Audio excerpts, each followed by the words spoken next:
విద్యా ప్రవేశ్ డే 7. ఈరోజు విద్యా ప్రవేశ్ ప్రణాళికలో భాగంగా భాషాభివృద్ధి అంశానికి సంబంధించి విద్యార్థులకు చబ్బీ చిక్స్ రైమ్ను అభినయిస్తూ ఆలపించాలి. విద్యార్థులు ఇలాంటి రైమ్స్ పట్ల ఆకర్షితులవుతారు. వీడియోలు చూపించడం, టీచర్లు యాక్ట్ చేస్తూ పాడుతూ ఉంటే వారు కూడా ఆసక్తిగా నేర్చుకోవడం జరుగుతుంది. ఇటువంటి చార్ట్లు, వీడియోలు చూపించడం ద్వారా పిల్లలు రైమ్స్ను ఎంజాయ్ చేస్తారు.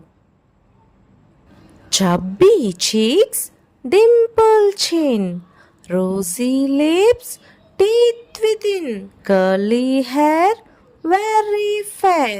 Eyes are blue, lovely too. Teacher's pet, is that you?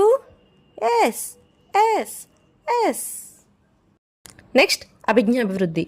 పిల్లల కళ్ళకు గంతలు కట్టి సున్నితమైనవి అంటే దూది, పత్తి వంటివి, గరుకైనవి సిమెంట్ గచ్చు, పిండి, రవ్వ వాటి మధ్యన తేడాను కూడా వాళ్ళు తెలుసుకుంటారు. అలానే నునుపైన నేల, మట్టి, ఆకులు, గోడ వాటిని తాకడం ద్వారా వాటి యొక్క స్థితిని గమనిస్తారు.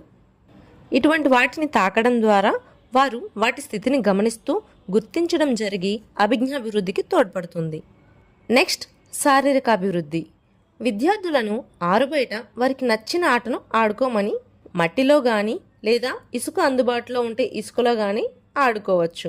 అయితే వారు ఇసుకలో లేదా ఆరుబయట ఆడుకునేటప్పుడు ఎలాంటి ఆటలు ఆడుతున్నారో, విద్యార్థులు ఏ విధంగా ఆడుతున్నారో టీచర్ గమనించవలసి ఉంటుంది.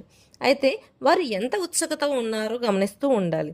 నెమ్మదిగా ఉండి అందరితో కలవకుండా ఒంటరిగా ఎవరైనా ఆడుకున్నట్లయితే అటువంటి వారిని గమనించి వారికి తగిన ప్రోత్సాహాన్ని కూడా అందించాలి.